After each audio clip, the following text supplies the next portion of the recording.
Welcome to the Serious TV Drama Podcast. I'm Scott, and joining me behind the counter, my sous chef who's always getting up in my kitchen, it's Brian. Hey, Brian. Hey, how you doing, Chef? Doing well, chef.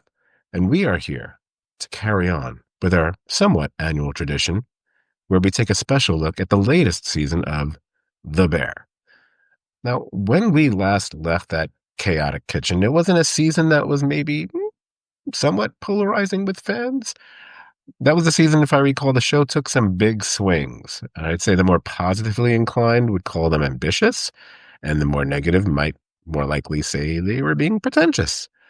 Now, Brian, if memory serves, we were generally positive about the season. I mean, granted, it also probably benefited from us watching some of the episodes multiple times. I think that kind of really helped, as I've heard other people say when they've given it a rewatch, like, oh, you know what? It's better than I thought it was.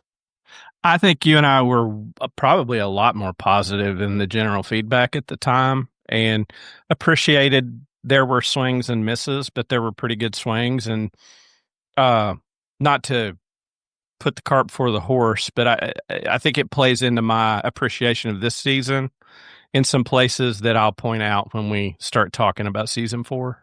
Interesting. See, 'cause I think the basic issue above all others was, as opposed to the first and second season, the third season just didn't seem as tightly focused, and the stakes seemed to kind of shift, and thus the plotting and the stories felt perhaps a bit more scattered rather than adding up to a season nearly as great as the one that came before it. That's another thing. When you're following as great a season as season 2 was, it's the it's the truly great shows that keep building from season to season, but there might have been a slight come down from that. It's kind of like, to use, food analogies. It was like serving several courses that maybe even all tasted very good to amazing, but somehow the foods maybe didn't quite gel together, and we didn't really have a sorbet to cleanse our viewing palates as we move from episode to episode. So it might have been something like that, or maybe that was just a really hackneyed analogy on my part. Anyway, we are pretty much going to be taking the same approach as we've done in the past as we discussed this season. So we're going to do the same thing like we did with seasons 2 and 3, which means we will talk briefly, very briefly, in fact, some at times, about all 10 episodes, but our main focus will be on a handful of what we feel are the more significant episodes of the season. So let us start by skimming, if not skipping, past the first 2. Well, not entirely, like I said, because, Brian, I'll say this. The first 2 episodes, I personally felt they were there to put the series back on solid ground, because I felt that they clearly set up the focus and the stakes for the season. It's punctuated by a literal countdown clock, which might replace the every second count sign as the most recurring image of the season. It's much the way Sydney describes solutions to both reducing the components in Carm's menu to the phrasing in Richie's motivational speeches as simplifying. I think that's almost kind of a wink and a nod to the more streamlined structure and focus of the season, which, as I said earlier, some, not all, felt was lacking in the somewhat scattershot third season. But here, it's honed down, and we see the clear road for the entire season, just about. I think this first episode is the mission statement following season 3, with even a mixed review of the restaurant. If you want to go super meta, I think season 3 had a mixed review. And what did the review in the Tribune say about the Bear? That it praised basically, the meat and the ambition of the restaurant, but criticized its inconsistency and the chaos of the restaurant. And so what did this season do? Got back to meat and potatoes, cut down some of the extraneous storylines that where we sort of took divergences in season 3. We didn't have as many divergences, and when we did diverge, we went with a main character and not with a secondary or side character as we did in season 3. So I thought this set up the idea of the whole season and the mission statement in this first episode. Right. And I think as we go along with the podcast, I'm pretty sure both of us will at different times realize or note different things we see are being done in different episodes with different characters, perhaps, where we notice like, ooh, I think that's another course correction from the previous season. We there is like, oh, you barely did anything with so and so character.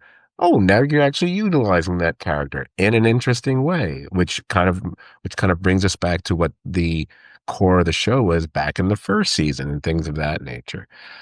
Um, Also, by the way, can I just want to comment about The Bear and there's a few other shows like this. Um, I'm very aware that when I watch this show and maybe a few others, that the people behind them, the creators, the writers, whoever, um, they love film. And they whether you watch, because it's always the things that are being watched, and whether it be this show or it could be something as it could not just something that's Hollywoody like the studio, but even like your friends and neighbors or all these other shows where they're almost never watching current stuff. They're always watching classic movies, great movies, and they know them well, whatever. The fact there's a point in this season where you realize that they're not just watching DVDs and watching the fact that the Richie character has clearly watched a DVD so many times he knows the special features by heart and the things that Ridley Scott is saying in a panel, and he's saying it along with him.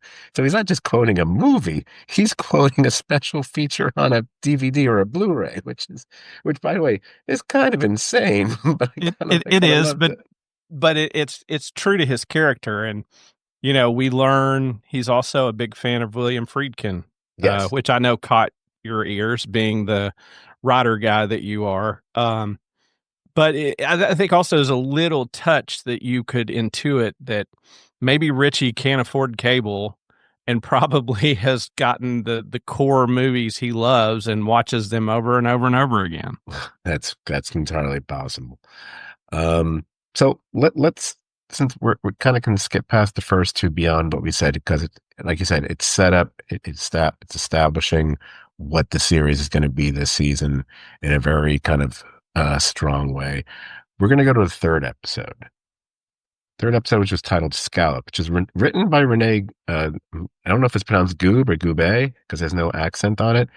But folks should know that this fellow, he's not only an executive producer, and here we see he's a writer for the series, he also plays a recurring character on the show. He is actually one of the three transplants from Olivia Colman's restaurant. He's the taller gentleman who comes in from there.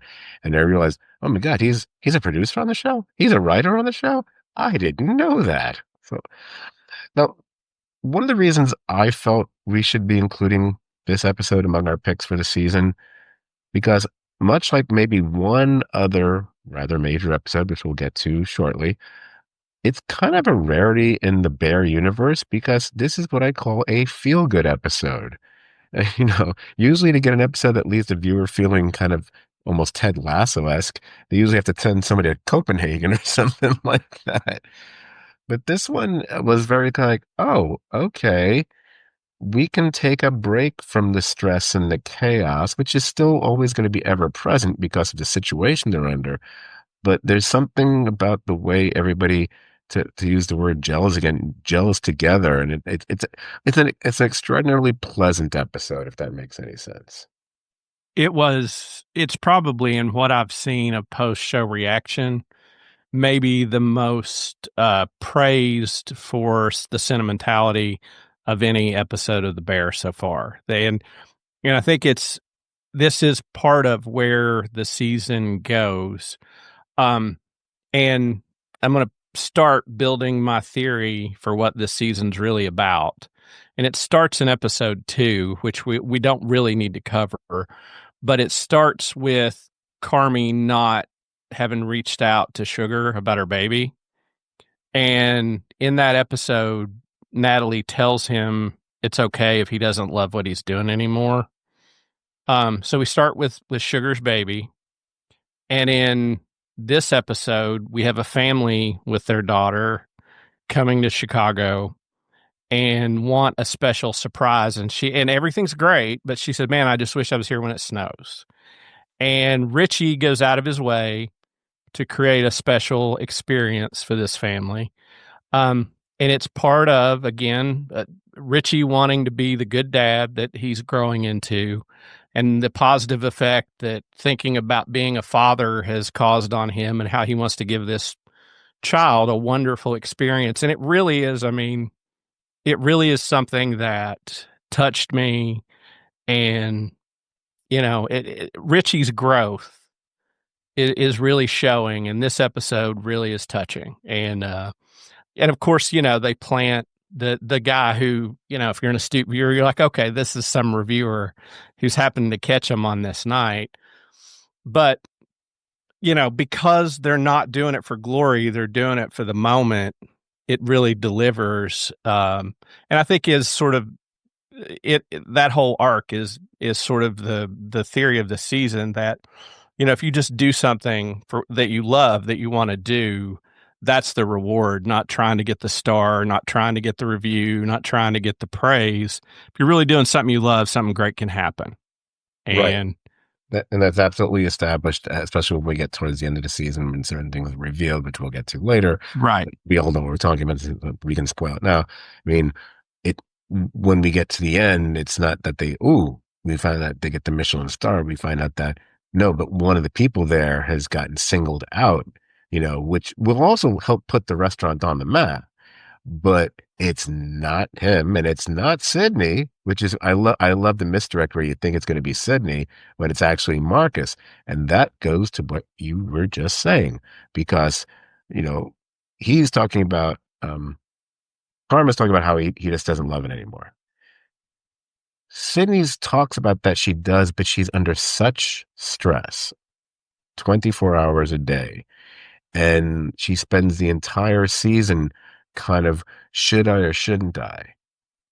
She's racked with guilt, coming from multiple places. Either it's being her father's health and feeling responsible for that, or whether she's going to leave the restaurant or not, and how she's leaving this guy hanging, and she can't say one way or the other. But so it's hard to see the love she has for what she does as a result during the course of this season, even compared to previous seasons. But that's not Marcus. So it's really kind of nice.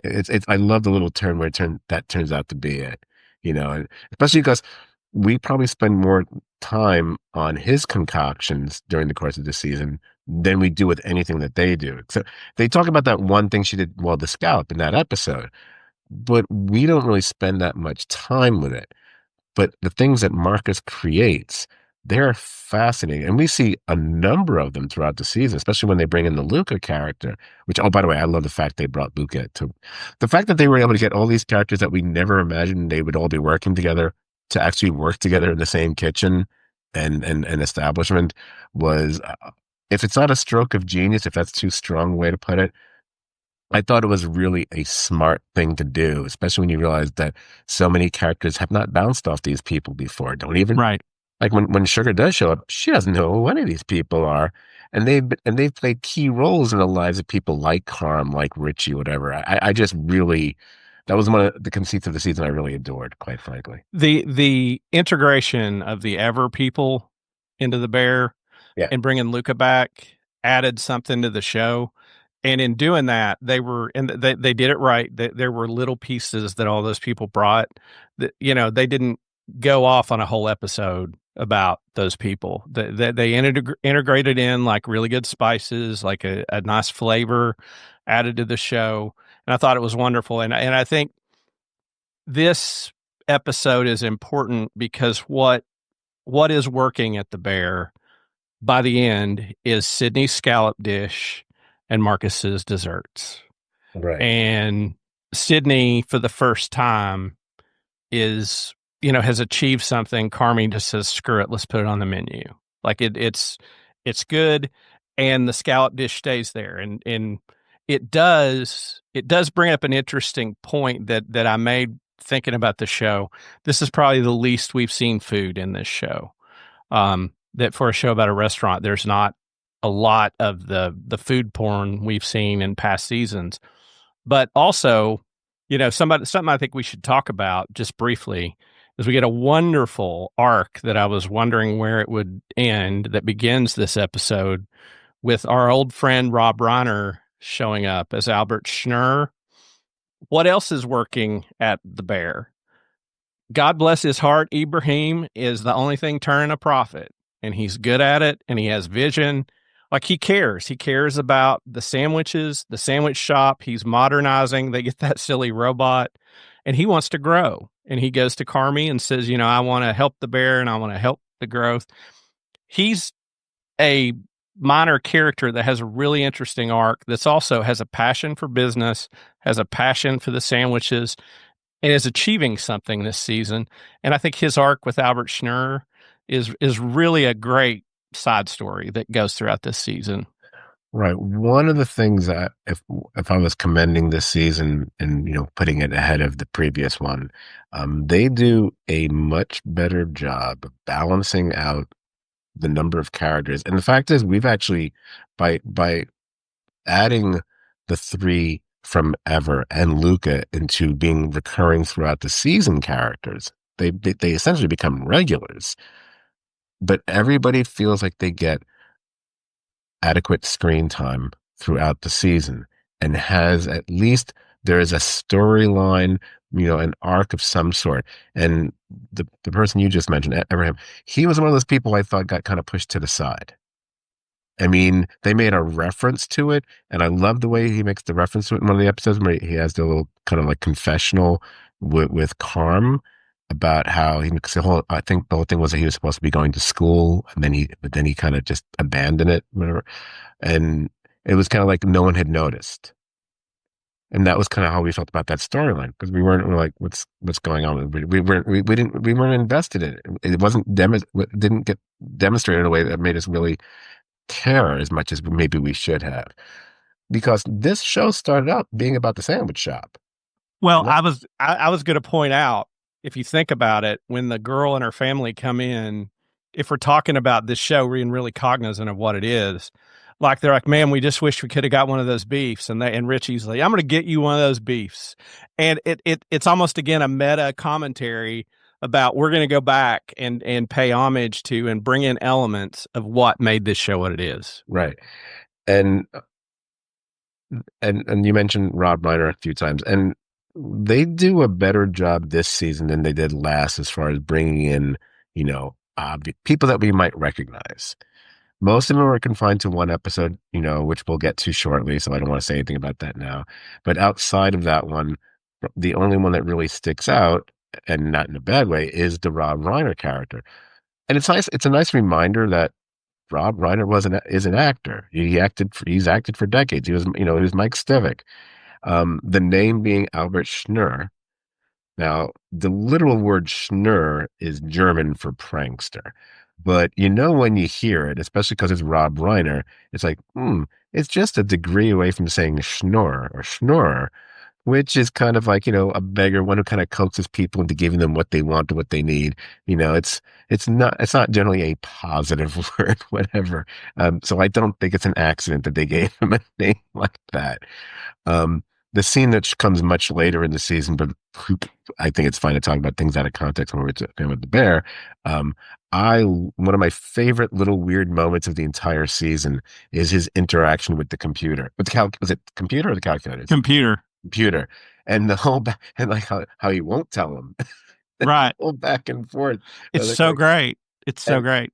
I forgot the person who plays the computer. He's was it? Oh, he's Brian Koppelman, the writer. That's Brian Koppelman, right? So you have two people who their main pursuit in the entertainment field is not necessarily acting. At least Rob Reiner was an actor, but now obviously he's better known as a director, and this person is a writer. Although his appearances, he's great on the show. But having those two play off each other was so much fun, and then having Oliver Platt yell, "Get the fuck in the car!" over and over. Right, but for the first time, computers met somebody that's interesting. Exactly. So, moving on as we get through the season. So, the fourth episode, which isn't one of our main focus episodes, but I do want to make a point about it. That's the episode titled Worms. I think it's kind of noteworthy to mention it because it was co-written by two of the main stars of the series, Io Edeberry and Lionel Boyce, aka Sydney and Marcus. And if you're familiar with Edeberry on and off the show, you can definitely hear her voice coming through this entire episode. Now, Boyce, I guess perhaps he was less obvious with his contributions. I think it would be hysterical to learn if he had actually written more of Sydney's dialogue than maybe would expect. It's kind of like the Blazing Saddles, where well, they brought on Richard Pryor. He's one of the guys who worked on the script. It's like, oh, he probably wrote a lot of black parts. I was like, no, he wrote the Mongo stuff, which is amazing. But I mean, I think that's really the only reason I'd even point out the episode is like there's a couple scenes with her and where she goes on, but in a positive way. And this happens again later on in the season too, where she's given a few showcases. Like, oh look, she wrote herself a great monologue. Good for you. Well, I think this episode for me is important because it's Sydney basically bouncing a hypothetical off of her 11-year-old cousin's daughter. And again, it's the influence of what a child can bounce back to you. And it gives her some insight as she's trying to deal with these two scenarios, that just as the girl's trying to deal with whether to go to this sleepover or not. And it gives Sydney some help to build a framework as to how to make her decision. And I think right there, when the girl decides to go to the sleepover with her old friends, I think Sydney's probably going to stay at the Bear. Right. Yeah. I mean, it was clear that's what's being done in the episode, and I'm watching the episode. I liked it. I didn't love it. I think the reason I didn't love it is because while I wouldn't go as far as to say it was that was a little heavy-handed, maybe I just thought it was for me personally, it was a little too obvious what they were doing. But I still enjoyed it because I really liked the little girl's little girl was not that little, but her situation, because I found it very relatable, which is what I kind of enjoyed about it. But I was also I realized about, a minute and a half into, like, oh, I see what we're doing here. Okay. Okay. All right, that's okay. All shows do that. It's fine. I just like it when I'm less aware until all of a sudden I realize, oh, I just realized what they were doing. I think this time I kind of caught it kind of early on, but I still enjoyed it. Oh, I thought for me it was a highlight because I thought there were two genius moments in it. Okay. I thought one of them is when her cousin gets that phone call, like about her work while she's working on Sydney's hair. And Mhm. I heard this on another podcast, and I thought it summarized what I was trying to say, and that is, like, she code switches immediately, like, to talk to the person on the phone Yes. that's trying to get in with her. I don't know that I don't know that someone without the sensibility of the writers of this nail that the way that gets nailed. And I also love the interaction with Sydney with people who aren't all about their work. Like, we see her cousin likes to go out, likes to have fun, and basically has been trying to drag her out because she's so serious about cooking. It's obvious she doesn't see the family. She's so committed, and there's this person in her life showing her, there can be more to life than work. And at the end, they make an agreement they're going to go out together and have some fun. Right. I've never got a chance to look it up, but I recognized the actress playing the cousin from something. It was just kind of bothering me. I'll probably find out, 2 minutes after we get off the podcast, like she was on, I don't know, Snowfall or something like that. I was like, oh, her. I kept thinking, where do I know you from? Because she hasn't been on this show before, I don't think. So I'll look it up later. The little girl, by the way, great. Oh yeah. Oh, totally. Another great, well-chosen child actor who kind of knocked it out, without being, overly dramatic about it. Okay, so and by the way, as I say this, if you feel you want to stop me, say, no, no, no, Scott, I got something to say. Feel free, because my feeling is, I feel we can cruise right on past Replicants. I mean, it's fine. I feel it hardly stands out that much, though. But I mean, again, not a bad episode, but a reason why I didn't pick it for one of the focal point episodes. Only point here, building my unified theory of this season. Okay. Natalie brings the baby to the restaurant for the first time. Right. And everybody in the restaurant is like blown away and wants to hold the baby, except Carm, who's kind of like weirded out by it. See, I got confused actually because it's the next episode which is titled Sophie. Isn't the kid's name Sophie? I thought that was the episode where they do that because that was fun because I thought that was the one where, as I said before, when you realize how many characters don't actually know each other. Right, right. Because, of course Sophie wouldn't know who Luca is or any of those kind of things. But I kind of just want to blow past those two because they're fine, but that's not what I want to talk about. Yeah. I want to talk about the biggie of the season, which works as a sequel. It works as a follow-up. It works as perhaps an almost reverse image of the much beloved and ballyhooed season 2 episode Fishes. That would be the episode where we're getting into Frank and Tiffany's wedding, and everyone's invited. Even the not seen until now former friend of Sugar, Francie Fack. And we were waiting to see who they're going to have play her because, like, okay, they're bringing them all back. And then it ends up being played by Brie Larson. And I actually thought Brie Larson got to have some fun, like, cutting out, being quite different than how some audiences might know her from, Captain Marvel or Room, even for that matter. I'd mentioned before that one of the great things about the season overall is that with arcs both big and small, everyone gets a moment to shine or something. What I found, perhaps in some ways, even more impressive with this episode than in Fishes, all the guest stars from last time get at least one major moment to shine in this episode.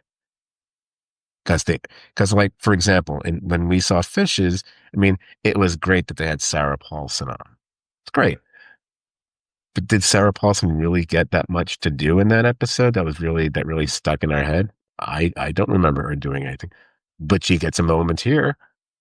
You know who actually is surprising as far as how good they are in this episode? And I bet you already know before I say it. And they obviously play a major role in the entire episode. It's our little friend Britta from Community. She's fantastic in this episode. When you realize how the depth that she can plumb with inside her, whether it's that scene with Sarah Paulson, whether it's with different people on the dance floor, or she is marvelous in this episode. And that's really saying something because you got a lot of really good actors here. You got a lot of people who, even if they're not the most talented actors, they certainly can chew up the scenery if they want. You've got stars aplenty. And I think she more than holds her own. She is one of the standouts in the overall episode. This episode, the note I made were there were two rays of light in this messy family. And that is Frank, Josh Hartnett, who's a really game, good guy. And then by far it's Tiff. It's Gillian Jacobs, who I think is just absolutely maybe the best person in the Bear family. And her laying on the bed with Sarah Paulson's character and having the sort of the talk, before the party, work in the room, trying to make sure everybody feels good, everybody is happy. The way she sensitively is handling the father stepdaughter dance, it is just absolutely delightful. And I think this is the opposite of Fishes in so many ways. Not to mention, what do bears eat? You know, right? But the sentimentality that's grounded in reality in this episode is what's wonderful. That there's the fear of what does being a stepdad mean?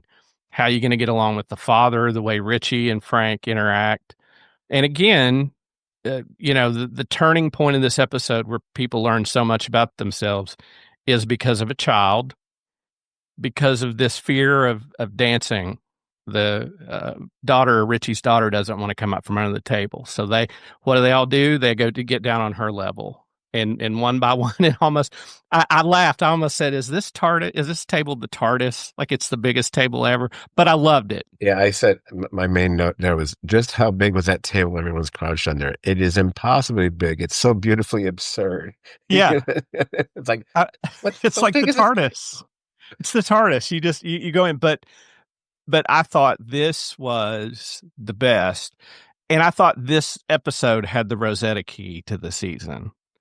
And strangely enough, it was the guy who's not a bear at all, but is associated with the Bears. It's our good friend, Mr. Bob Odenkirk, in his discussion with Carmi, where he almost has the conversation that leaves you with the feeling at the end that maybe if everywhere you go, you see assholes, one day you wake up and realize maybe you're the asshole. That Frank had built this relationship with Mike that Carmi knew nothing about. And why did Carmi never know about it? Because he didn't ask. He didn't care to find out. Um, and this, these two guys hiding out from the craziness of this family have a wonderful, wonderful scene, and Odenkirk just absolutely delivers, defending his mom, telling him about his mom's progress, talking about things that Carmi hasn't ever thought of. And I think this is where Carmi starts to break open the idea that there are all these other people having lives that he's not having because he's in some sort of arrested development that he can't get out of. And I thought this wedding was a million out of a million. I love this episode. And my God, I'm going to talk about at the end the music, but the needle drops in this episode you could probably build a house, in downtown Manhattan for what they spent on the music in this episode. when I had said that in a way it's the reverse image of the Fishes episode, I truly believe that because if you think about Fishes, it starts out as it's a get together, yeah, for the holiday and so on. And, whatever pressure or stress you feel in the early parts of the episode, it's more just the natural of, a family get together. But then as the episode proceeds and it goes further and further, we see the tension starting to build and build until there's an explosion and it ends in a rather devastating and way for all concerned. This episode, the very beginning is dealing with the stress. It's the stress of Richie even wanting to enter and not wanting to go in there, and the fact that he takes Sydney as his plus one. Because it's interesting seeing those two interact as much as they do this season, because it always felt like they didn't interact as much in the previous seasons. And I could be totally wrong about that. It felt just more fresh and unique this season for somehow. But that's almost a foreshadowing of, oh, we're gonna get different combinations now. We're gonna get, and then even for the rest of the season, but specifically in this episode, of people who don't necessarily interact with each other normally. Um, I mean, a lot of it is like, Sydney with Donna more so than anything else, which was one of the more fascinating things about the entire episode. But it's also an insight into how far Donna has come. But what I'm saying is, you start with the the the desperation and the negativity and the stress of it, and that dissipates as it proceeds till you get to it ends in joy, it ends in hope, it ends in a look at the future. And even those character interactions, like the Bob Odenkirk one, which is so much different than how we saw him in that episode, you know? And when we find out the truth about how he built a relationship with Mikey over time after Carm had left and he wasn't there to see it and whatever. And it's like, oh, that's exactly the opposite of what we saw happening between them before. And I kept thinking about it. It's like, oh, it's an inverse of the episode. That's kind of, and even when you made the joke about, that episode was named Fishes. This episode's named Bears. Bears eat fishes. Okay. Right. Well, I mean, even think about it. Like the final scene, they walk out the door and it's to go build something. Yeah. They're going to build a life together, Tiff and Frank. The final episode of Fishes, she walks out the door and destroys something. Right. And it's a complete inverse. It's beautiful. Like Francie, and we even learned Francie Fack and Sugar may have had a little more in Yeah. common than friends. Like, oh, okay. Right, but the beauty of like what's everybody afraid of, and everybody's able to say something. Carmi almost doesn't say it, and then They bring it back to him. they bring it back to him. And by going, he does reestablish what's happened earlier. He does get to talk to his girl, Molly Gordon, um, and starts to build a little more rapport with her back from what the damage he'd done before.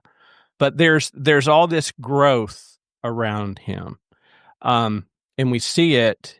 And I just want to say, like, my favorite journey was Richie talking to Frank about being, his daughter's stepdad. And I thought, having been a step parent, I thought it was absolutely beautiful. And Richie was awesome. And I think that the pairing of Richie and Sid is absolutely essential because we're learning both of them have grown. Both of them have grown. And who does Richie think is his partner to go to the wedding? Who's he most comfortable with? He has Sid, and Sid goes to the wedding. And there is some funny stuff this season. I think they've intentionally tried to be funny and not just have it be the facts, the way it was to maybe somewhat annoyingly last season that you and I talked about. Like, thank God John Cena didn't come back. But there's some real humor, like the humor of like, so how do you know him? How is he part of the family? And trying to figure out how all these people get to go. And you see the people that really get it. Tiff gets it. And I thought it was touching when Cicero says, you're a bear. Even though she's not, technically in the family, she's a bear. And I thought this episode wonderful. Absolutely wonderful. Yeah, absolutely. Absolutely agree. Okay.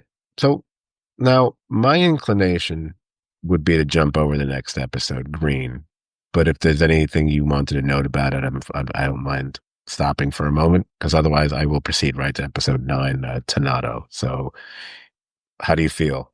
I mean, is Green when he has his interaction with no, he met with the girlfriend in a previous episode before the wedding. So no, it wouldn't be that episode because Green is referring to the sweatshirt that he ends up finding in the next episode.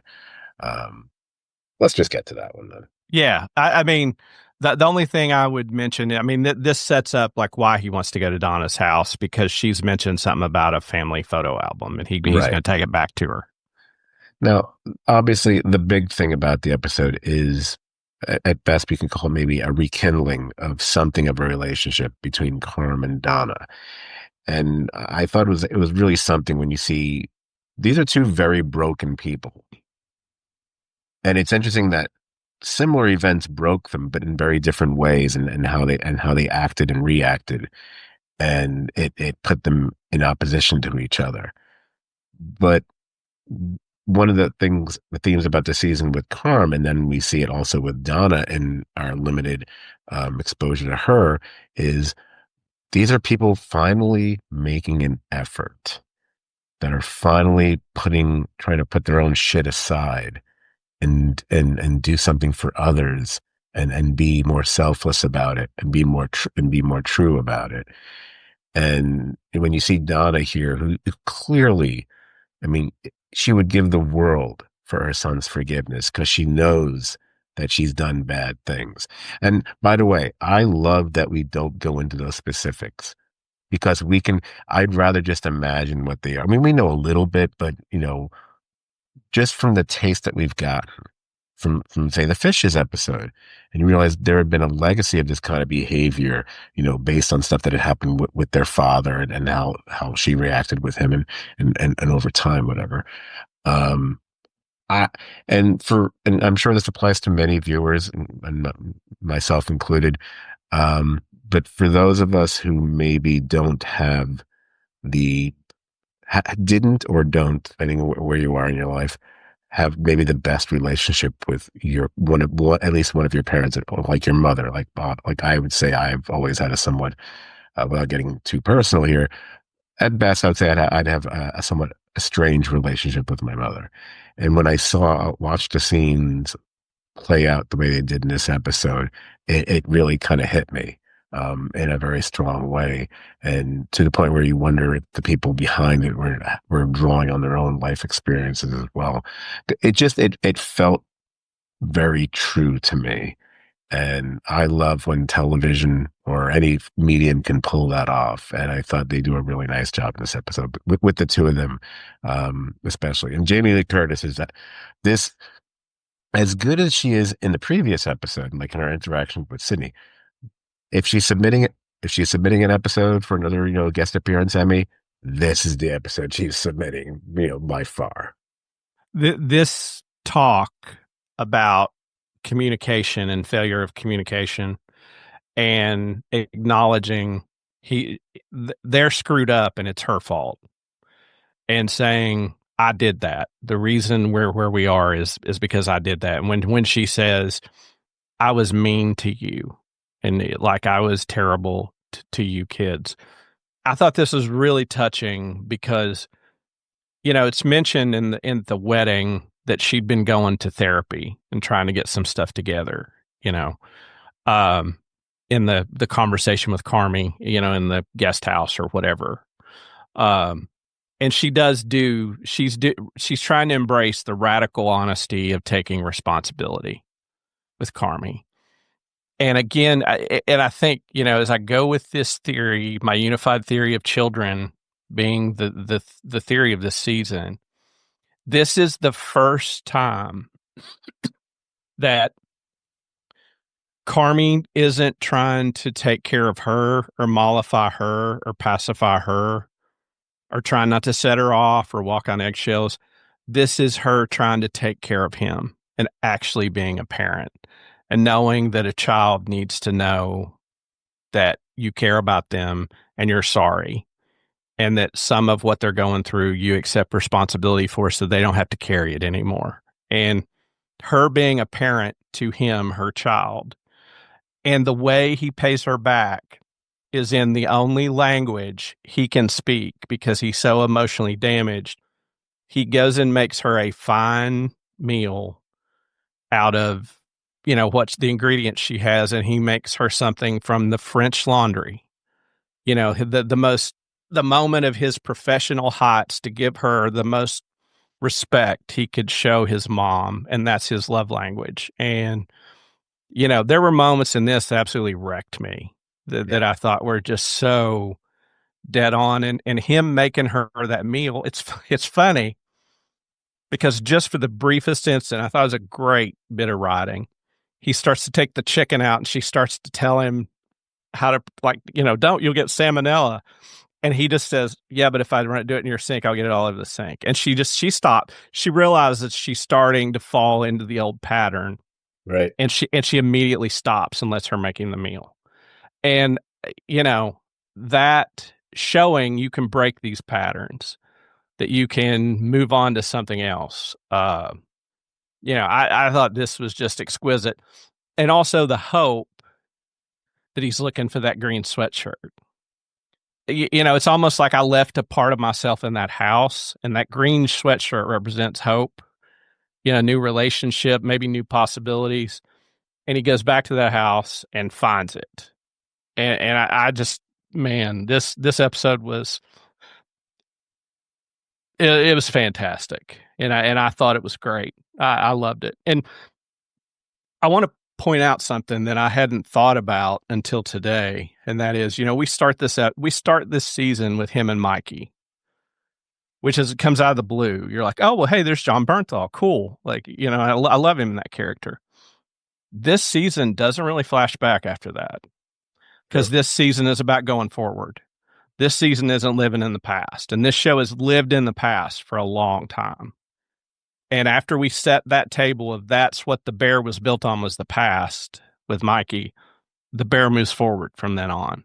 And right. And it's interesting that they go out of their way to have Sydney, who's outside of this, be the observer to say that she finally says that, like, she's borne witness to this and she knows what's been going on. I mean, she never obviously she wasn't there. She didn't know Mikey or any of this, but she knows that that's the ever present elephant in the room that is not just in the room, but also stepping on the chests of people like Carm, like Richie, like Sugar, because they are all dealing with pain that they've never quite actually they're not in some ways they're not dealing with that pain, I should say, actually.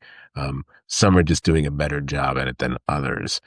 um, but you're absolutely right in looking at how this season is about moving forward. um, Carm, in a way, it's not simply that it's not that he's trying to make amends throughout the season. He's just trying to deal with that one step, the big step. It's saying sorry. It's genuinely apologizing to people. And that's a thing throughout the season. And you see him having problems with it. And they don't, even though there are comedic elements, they're not goofy with it. It's not like the Fonz trying to say, I'm sorry or something back in That's the day. right. I'm so, you know. And there's that scene in one of the earlier episodes with Claire Bear, where it's it's clear what he's trying to do, and there's that slightly passive part that's kind of hoping she'll kind of finish it for him and kind of take him off the hook, and she won't. She won't. That's the beauty of it. I love. I mean, and by the way, we talked about improvements from previous seasons. Another major improvement is how they use the Claire character in this season. Even though on one hand, we see her less, but I felt she was more of a character here. When whether it be that scene outside her house or the way she is at the wedding. I mean, it's only a couple scenes, but they're very strong, and you can Or see why they have a connection. right, or even how well she deals with Sydney at the hospital when Sydney's dad's Right, there. right, right, Like right. the little touches showing what a warm person she is, and uh, but it again, she presents on that stoop earlier in the season, Carmi with radical honesty, which is what he needed, and I think so many people have given him a pass because of his quote unquote genius that he's suffered for it, and maybe he's realizing walking around being a genius isn't what it's all cracked up to be when he sees all these other people moving forward in their lives and having these meaningful things. And I thought he had really great moments of growth, but they didn't do the Hollywood thing where he just realizes something and changes. Like it's fits and starts in a very real way of somebody going through something. Oh, right. There are things planted that have been planted even before the season where if they went a more rote or obvious way, you were just waiting for them to happen and you realize, oh, that's not what they do on the show. They're not going to do Right. that. I mean, for example, the woman who comes in from Ever, we clearly can see the chemistry and clicking between her and Richie. And you keep thinking, okay, eventually someone's going to ask somebody out here. Eventually something's going to happen. And it still hasn't, but we know it's there. We know it's there. But Richie, now he's about being professional, and she's a professional. Even though you see the look on her face and you see it's there. I love that it's there, but it's not acted upon. I mean, it's not like in the back in the days of will they or won't they? That they don't even play that game here.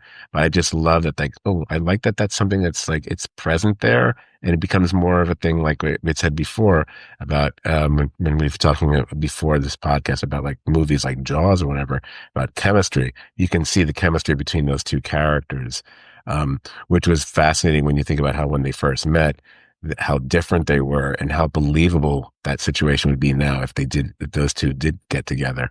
But it's fine if they don't. I would like to step to the last episode. Sure.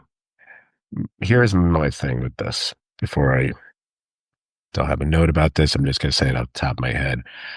Um, this episode, the final episode of the season, is actually my favorite episode of the season.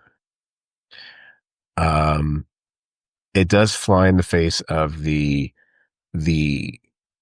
perhaps added need or added elements of comedy they tried to sprinkle a bit more in the season, considering most people, when push comes to shove, we still think The Bear is a drama that has occasional moments of comedy, not the other way around. And I still believe that, but we can talk about that after we finish talking about the season.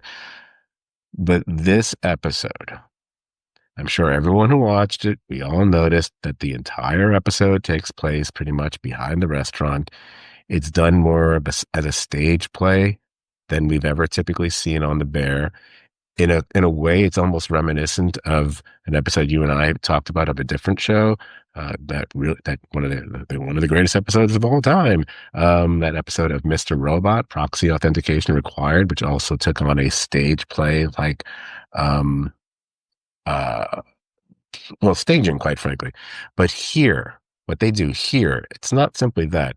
It is, for the entire season, the showcase for the principal actors of the series, for Jeremy Allen White, for Ayoade Berry, and for Ebon Moss-Baccarat. It's so powerful. And finally, things are finally revealed. Although it's interesting, how long were we waiting? We see, I don't know how many episodes before it was. It was at least 3 episodes. I think it was before the wedding episode, if I'm not mistaken. Um, because I think it's when Sydney is still at the hospital that he gets a call. He gets a call from Shapiro. And once we see that, we know he's going to know. And it's not brought up again. It finally kind of comes out here that he knows, which kind of undercuts the way she's going after him. It's how it becomes a fight, an argument, a power struggle between the two of them. And then when Richie gets brought into it, then it becomes a triangle, and then it becomes family. And it's like real family, not just work family. And she kind of steps to the side You know because what's she, beautiful about that? I have in my notes. At one point, she like leans down, and the camera stays up on him and her, and she sort of slips out of focus.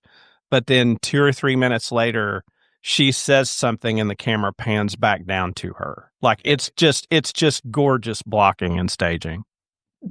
the, just the back and forth between Richie and Carm, which I think is something that's been at the center of the show for a while now, and the key source of tension between them, because they never resolved what happened, back in when he was stuck in the refrigerator and all that, and there's bubbling resentment and anger between them, even during the season when Carm has tried to be the better person, but Richie still wasn't having any of it. Even when he would be pointed out things that he was mad about, and it would be pointed out by others, like there's nothing wrong with that. Like that moment when, um, I don't know why I'm forgetting her name. I should have written it down. The woman from Ever. I don't know why I'm forgetting her name. I apologize. Um, when she sees the rules, the non-negotiables, Non-negotiables. and Richie kind of, shits on it, starts to mock it, and she loves it. She thinks that's gold. It's important to do that. And I like the fact that that's just that one little element. It's like, oh, he's seeing it through a different person's eyes, and someone he already respects and even admires, and she likes it. Maybe he should be thinking about it. And he uses that phrase himself later on, but not in a mocking way. Right. But the scene between the two, the way it goes on between the two of them, with the realization, when he confesses that he did go to the funeral, which goes back to the Bob Odenkirk scene from Bear, which is also, that's one of the great scenes in that, once that comes out, because we saw that. They did give us that flashback in the previous season. We saw him in the car outside the funeral. But I was, the way I was emotionally impacted by Tanato and the situation with him and his mother, absolutely, as I said before. But I might have been more devastated watching these people watch these pinball off each other. And then it's two, then it becomes three, Then it becomes 4 when sugar comes in, and it's in a, to a certain extent, it's dealing with shit. Finally, it's dealing with it. Now, is Carm's solution to the situation in the restaurant the best one? I don't know. I can't. It's hard to say. If he's if he is steadfast in believing he doesn't love what he does anymore, then maybe it is. But that's the argument. That's the thing that I mean. That's the thing that's probably going to be riding over season 5 because he's not immediately leaving. He's going to leave when the restaurant is doing okay, and he's got ideas for how that can happen. But this episode, man, it I was I was so admiring it because I was remembering like the previous final episode and how there was so much activity and so many people, even though it was all in one location. No, that's not true. It was half in one location and then moved to her apartment. Then he was off by himself, whatever. But I felt by getting smaller, it made it a bigger deal. And it really kind of hit me more than maybe any other episode The Bear has in quite some time. There's a real less is more theme to this season. That the ingredients start getting cut down in the pallets, and they have to figure out how to make more with less. Right. Which results basically in when they have to work with less, Sydney comes up with the scallop dish, and that sort of becomes the mainstay of the restaurant menu. And that putting Mikey's funeral as the centerpiece of sort of we learn that's what's at the heart of maybe the resentment of Richie and and maybe the guilt of Carmi, that putting that at the center, starting the season with Mikey, ending talking about his funeral. It's almost like we need to put that funeral to bed, that like the funeral for Mikey's funeral needs to happen so these people can move on. And it's beautiful that we learn that, and we really learn that's the key when he's in that guest house with Bob Odenkirk's character. And this, the funny thing is this was going like a Richie Carmi argument right until Carmi says, I went to Mikey's funeral. Yep. And it's like in this scene, where you watch two acting heavyweights go at it. This is where the whole scene turns, and like the heavyweight punches start coming fast and furious. We've seen these skirmishes before between the two of them. And then that is like the inciting incident to make this a heavyweight bout for the rest of the conversation. And it goes in an unexpected way where Carmi's absorbing Richie's blows and not fighting back. And then Richie is basically confused that Carmi's not, screaming and yelling. And it just continually, like sort of like the wedding, de-escalates. And until we bring in that beautiful ingredient of Sid, who says, again, Carmi, you don't get to have this on your terms, but I hear what you're saying. Here's my term. Which is nice if she's going to be the leader and that's what he wants. She doesn't have to take crap from him anymore. If she is who he says she is, she should be able to dictate a term, and she does. And I mean, when she wants to add Richie and he thinks it's a joke, I mean, just brilliant. Just brilliant. And and of course the clock reaches zero, and we've reached this moment. And just for the listeners, if you're listening to this the day we're recording this, I thought was kismet, because it was announced today the Bear was renewed for season 5. That was announced today.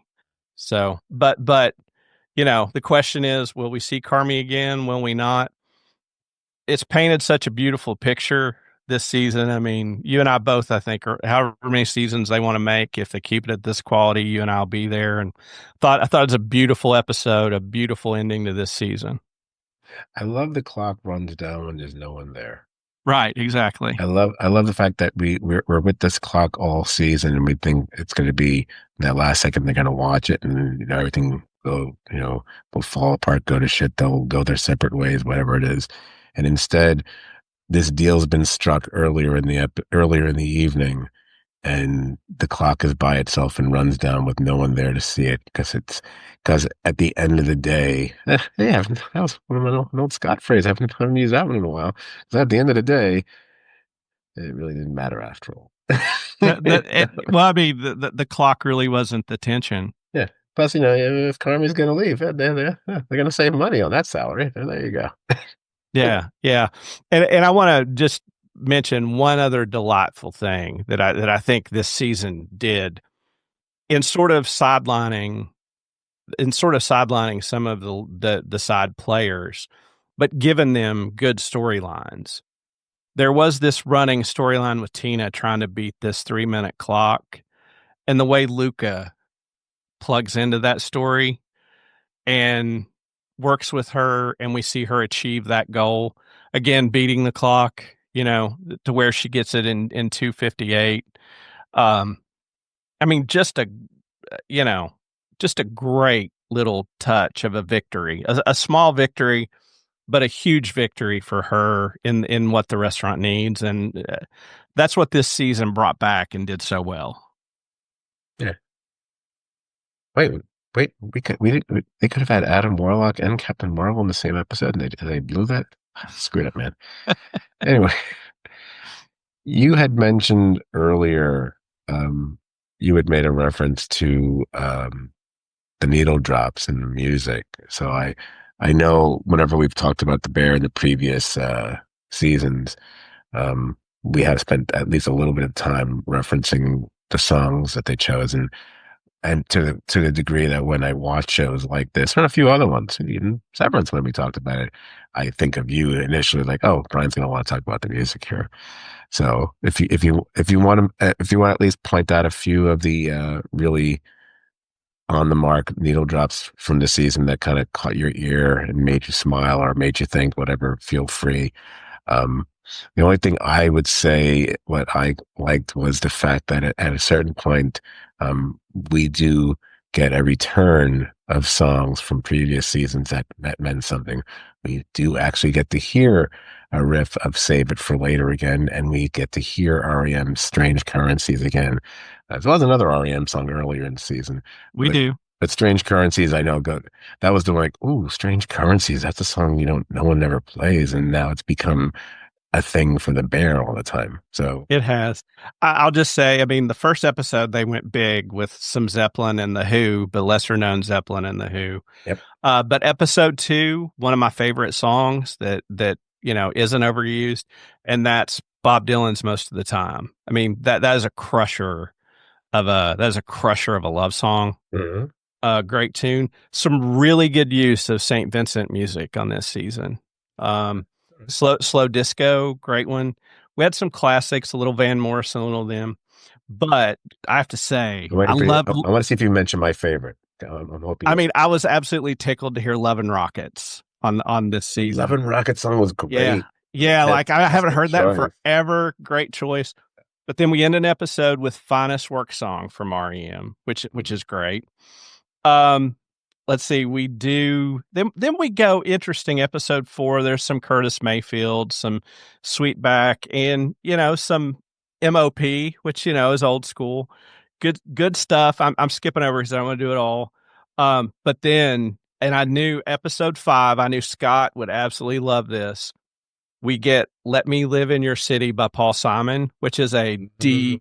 deep Paul Simon cut. Yeah. We get some Lou Reed, one of my personal favorites this season. Artist I have been on for a long time. I've seen him live a bunch of times. Jason Isbell in the 400 unit, "Hope the High Road." Great, uplifting, powerful song. We get Jackson Brown, Okay. "Looking Into You," which is good.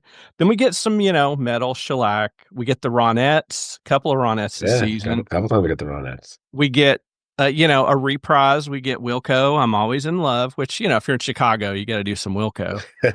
Um, and the end of episode 6 ends with Oasis, "Stay Young," which is like a deep cut Oasis song.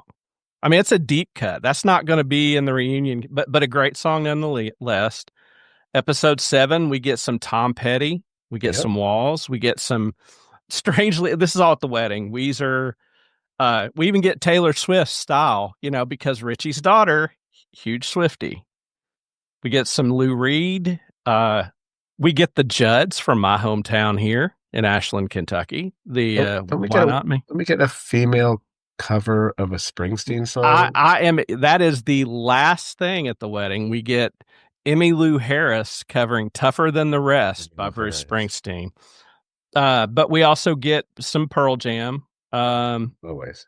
Strangely, we get the Decemberists, which I love the Decemberists. I've seen them live, but um, we get in episode 8, we get the Ramones, "Baby I Love You." We get "Square One" by Tom Petty, which is a great song.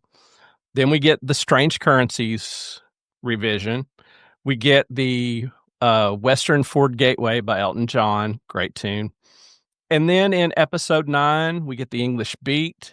And then we get a reprise. The show goes on. Bruce Hornsby, that's appeared in a previous season.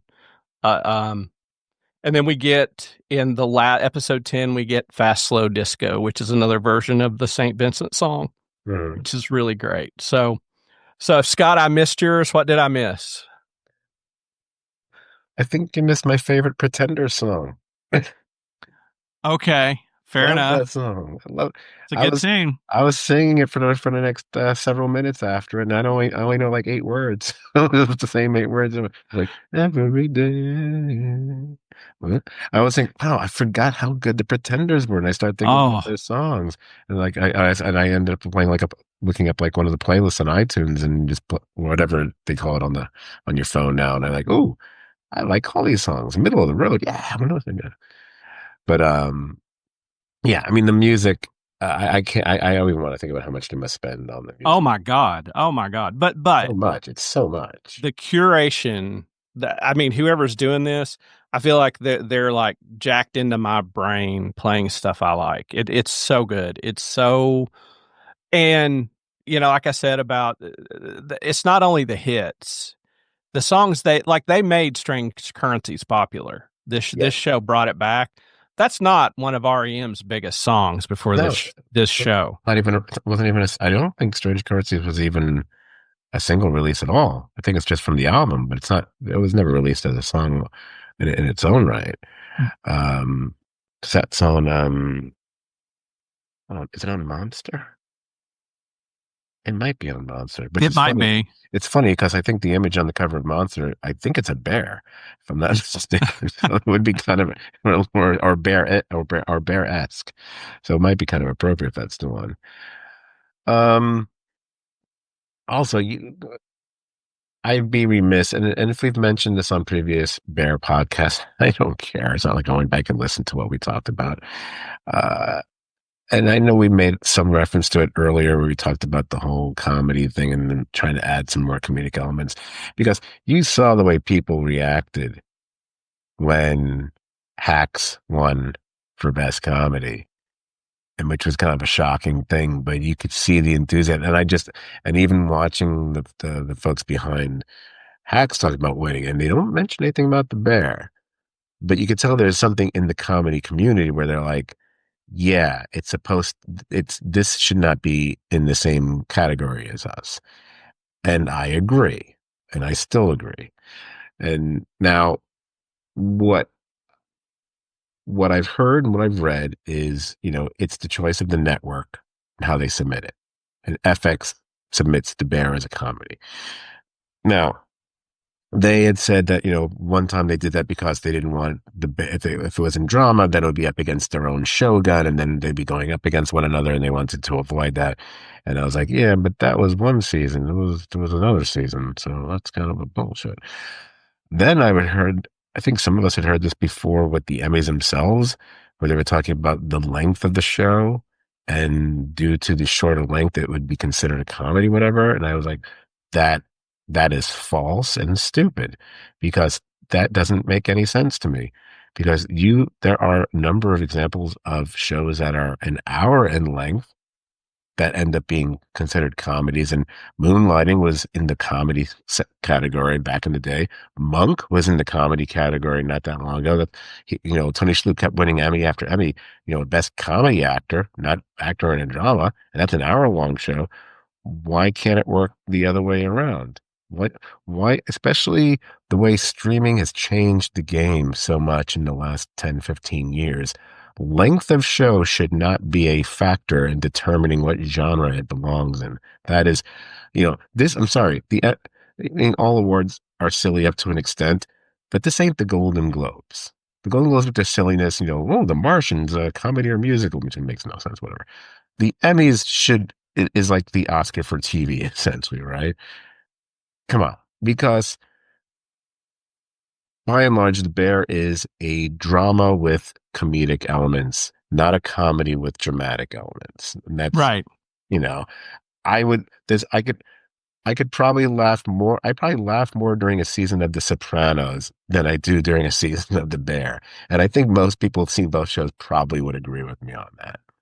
No, easily. I mean, you can go a whole episode watching The Bear and not laugh. And but I mean, there are funny elements. There are Well, funny. absolutely. But I mean, that's life. I mean, even in drama, that's life. The absurdity of life. I mean, But what's funny with The Bear, I mean, no pun intended, is when you hear people talk about The Bear, what's the most common way they describe the show? They talk about the intensity level of it. They talk about the way people actually get stressed out watching it. These are all things that don't go along with watching a comedy. I mean, it was funny. A friend did a podcast. I saw him post something on Facebook the other day because I guess he's watching The Pit now, which we will be talking about on a future podcast one of these days. And they were talking about being stressed. Bear, I recalls all the stress, and The Pit is like hold my beer, and I keep thinking I should be hold my IV, but okay. And I was like, yeah. The Pit had some funny moments too. I'm pretty sure they're not going to be putting that in the comedy no, category. So no, not at all. it's just because when you see what the other shows are, it doesn't make any sense. It's like, why is this show going up against Abbott Elementary and and whatever other comedies would be nominated at this point? Because I can't even think what's a comedy anymore. But like, I would rather see it compete in the dramatic category just to see where it goes. But anyway, I just wanted to point out that I agree with most people, not to go along with the majority because I hate doing that. But in this case, like, yeah, it does kind of bother me because Jeremy Allen, I don't know, I got his name right? Okay. Yeah, Jeremy Allen White. I think I think he's fantastic on the show and he deserves to win awards, whatever. But it does feel weird that he's winning as best actor in a comedy all the time. It just, I'm thinking of all the actors over the last 50 years I can remember winning that. Everyone from Tony Randall to Judd Hirsch to Kelsey Grammer. It's like, and now this, it just doesn't make. Hey man, you want to check out that new Yuck Fest, the Bruce Springsteen movie? It's a gas. Oh my God. Oh yeah, that scene when the two of them going at each other. It's like, oh my God, Bruce Springsteen versus the Thing. I think Jeremy Allen White has raised his standing quite a bit in terms of being seen as an actor, but I don't think it can be overstated that my MVP of the season is Richie. I think Eben Moss Backrack was a performance where he changed little pieces of himself to show vulnerability, and the moments outside going into Tiff's wedding, where he's like walking in like a kid and then he can't walk in, but he walks in. But then when he's comforting Frank about his daughter and about what it means, and his growth and the way he embraced that and showed it, and ultimately has adopted this upright professional attitude, getting his personal life together, and not even making the mistake of getting involved at work, like you said earlier about with the woman from Ever who comes over. Right. Like the little touches of his character, which is great writing, and it's not to, but the way he played it to change his character so subtly from who he's been in the past, and to let that emotion of joy and the emotion of pain and resentment. I thought like his story really moved me, and if I'm rooting for all of them, but man, I'm really rooting for the bear to work for Richie. I'll give you a scene with Richie that in many ways is kind of just not, I wouldn't call it, I'd go as far as to call it a throwaway scene, of course. But but it might also be a scene that might come closer to comedy than drama for the show, whatever. But um, it's a scene. It's late in the season. I don't know if it's that. Maybe it's the next to last episode. Maybe it's an episode. It's an episode 8 or 9. I forget which one it is. So when they're outside, and he's with a couple of the other folks from Ever, and they're watching with the facts. And and the main dude is walking back and forth. He's like, "What are you doing?" And he has a conversation with him. And again, it's these are characters who have generally been comic relief on the show, for good and for bad, depending what it is. I mean, there's a great scene between that one and Sugar, where when you realize what he's done is like going, "Oh, she's going to kill you." Yeah, So yeah, good. And then it yeah. ends Or up he just puts half his face around the door. He doesn't want to look at. And then it ends up working out because it was inviting Francie, to the wedding. Although why he's involved in inviting people, that doesn't really make a lot of sense. It's it's crazy. But I like when she brings the baby in, and they're like, "Can we hold the baby?" No. No. Can I hold the baby? No. Have you I saw the mean, baby? Yes, of course. but they put the facts just like I think I know we need to wrap up, but I just want to say like even the facts as their flavor, they really balance the flavors this season in a Yeah. way they didn't last season. Like there was the right amount of facts, there was the right amount of the side characters. They introduced the Ever people and integrated them perfectly into the season, and I thought it was wonderful. The only character thing that I didn't quite get, I wasn't sure what the situation was. I wonder if you're going to guess what it is before I even say it. The fellow who was helping Marcus sell the house and that relationship. His roommate, yeah. It's his roommate. Is that what okay, because I Yeah, wasn't it's his roommate. I kind of really wasn't because I didn't remember him. If we had seen him before this season, he doesn't ring a bell with me. So I was getting kind of confused by that character. And then because then it becomes that whole thing where he seems to be jealous of Luca and wanting to be part of it. So I was like, okay, is he like the unknown best friend I wasn't aware of? They're not hinting at something else here because we already know Marcus's deal, but then again, maybe he's got another deal. That's possible. I don't know. Yeah. Look what we learned about sugar.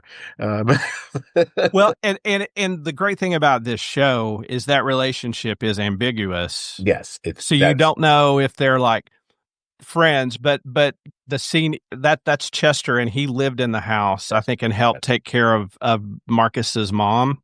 okay, And when Marcus had went to Copenhagen, right. he was staying with his mom. But I think like the intimation is like that they're roommates. Um, but he seems sort of taken with Luca, and who wouldn't? My God, what a beautiful, wonderful man Luca is, right? So, um, and the only hint of something that I wish maybe there was a little bit more, and I really mean a little bit. I'm not saying a lot. I would have liked to see just a smidge more of Gary, the sommelier. I think he's the only one that didn't get much other than he learned more about wines this season. Right. And yet I thought I got more with him than I had before because I had to take a minute to realize what character you meant when you said Gary. I was like, Right. who's Gary? Well, and Oh, I'm not saying in the past like they spent too much time on him. I'm just saying that they in proportion he needed just a little bit more. Oh, I agree. I mean, I was happy when we did get that scene with him, like, with the sommelier training and about all the different wines with that woman. Um, Again, one of the things I really enjoy about this show is especially when going back and rewatching the final episode of the previous season, where you really see it on display in that episode. But when it's the mix of, the obvious actors and whatever, and then like the real people who probably actually do this for a living, whether it be a chef or because that woman with the wine, I would not be surprised to find out that she actually is a wine expert just by the way she delivered her lines. It seemed like, oh, I think that's who she is. I don't think she's acting right now, or she's trying to act, but she's not. Right, right. So overall, my feeling with the season is okay. I felt now, and again, speaking as someone who did like season three, I'll admit it wasn't season two or even season one, but it was still a good season. But I felt this was an uptick better than the previous one. I'll tell you one thing though. I don't know if you had this feeling too, or then again, you probably be kinder than I would be because that's just the way you are. Um, there was that one episode in the first 4 minutes, 5 minutes, however long it went on for, and even though I was like within less than 90 seconds, like, okay, this is a dream sequence. Although this show doesn't really do dream sequences, but okay, all the great shows do a dream sequence at some point or another. But the longer it was going on, the more I was getting worried. Like, no, no, no, no, no. You guys were doing so well. No, no, don't go, don't go into highfalutin. Oh, we're gonna be like David Lynch on Quaaludes, mixed with Jackson Pollock's asshole here. I don't know what the fuck I'm gonna do. And I'm like, oh, with with Sydney's dream, or whatever that was. And I was like, oh, I just remember like, okay, please make it stop because I'm worried. I have this fear. This is going to be the whole episode. And then it stops. Like, okay, thank you. Yeah, I mean, that was the one sort of artistic flourish Yes, I thought that, they like. I think they almost just did it on purpose. It's like, oh yeah, we can do this. We're not going to do. Then I right. thought, what if they do a dream sequence for every character in this episode? It's going to be like that MASH episode where they all have really weird dreams. Is Carmi going to end up in a boat with his arms all holding cleavers in the water? And how did she lose her cleaver? How do you lose a cleaver anyway? But I But thought I thought this season was definitely an improvement on the previous one and renewed my faith in this in the show overall. this season had higher highs and no lesser lows than the last season. Like, I, I think last season was a little unfairly maligned because you're comparing it against two of the best first seasons of shows Yeah, ever. I And, agree.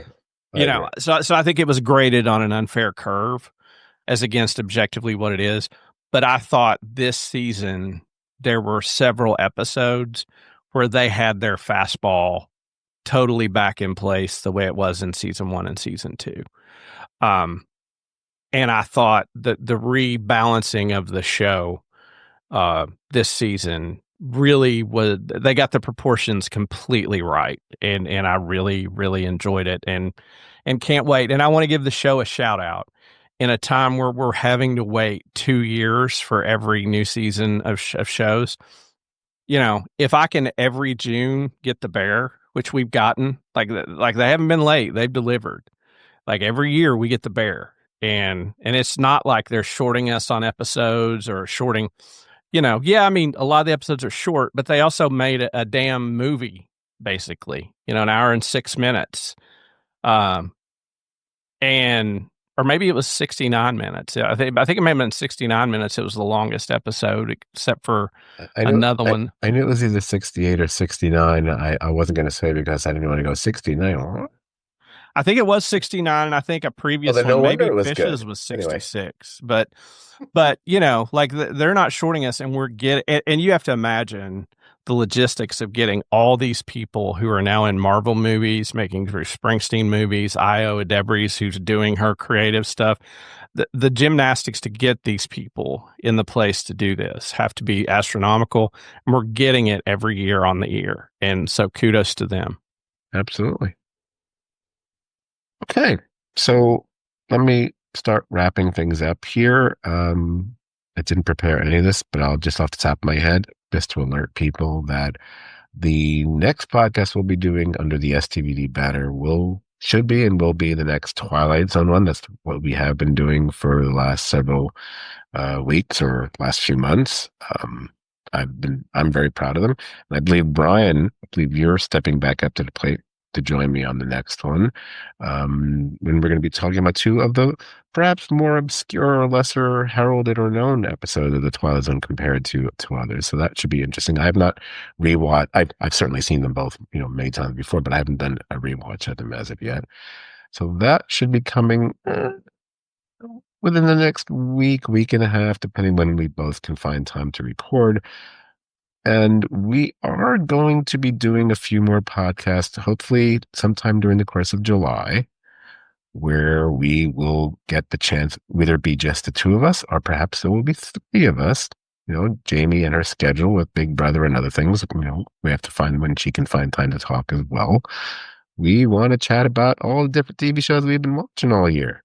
So it'll be new shows, like The Pit. We never got a chance to talk about that, or The Studio, or Your Friends and Neighbors, or several others, as well as shows that have returned, like Andor and Poker Face. And by the time we get around to this, maybe we'll end up talking about It's Always Sunny in Philadelphia, the way where things are going. But this podcast is supposed to be about TV, and we haven't been able to get a chance to get together to talk about a lot of things, and hopefully we will correct that this summer, especially as other shows start to roll out, because we do have things that we're looking forward to that are going to be coming out over the next few months, like the aforementioned Always Sunny in Philadelphia, or the next Star Trek season of Strange New Worlds, or Wednesday comes back, I think, in August, and Gen V comes back in September. So there are definitely things to be looking forward to. Unfortunately, whatever's on Netflix, Brian can't watch them because he is still on his Netflix boycott. So it'll be up to me to talk about any Netflix shows. But the good news is apparently all the Squid Game stuff sucks, so you're not missing anything.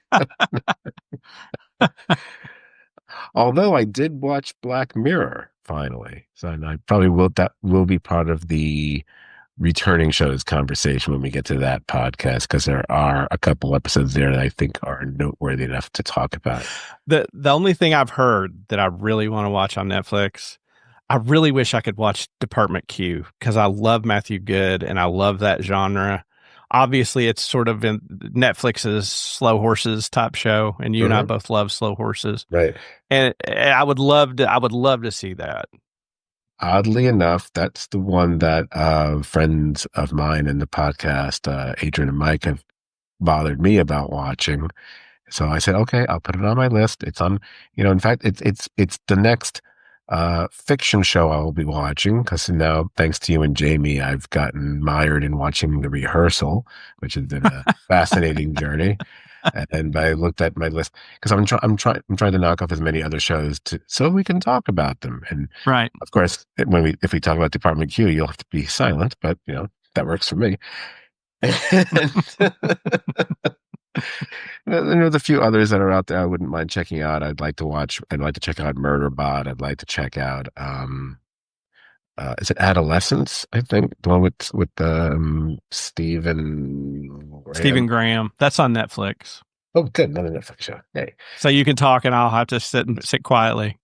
excellent. Oh my God, always dear, dear, dear Serling's family. Can you just put Twilight Zone on Netflix only?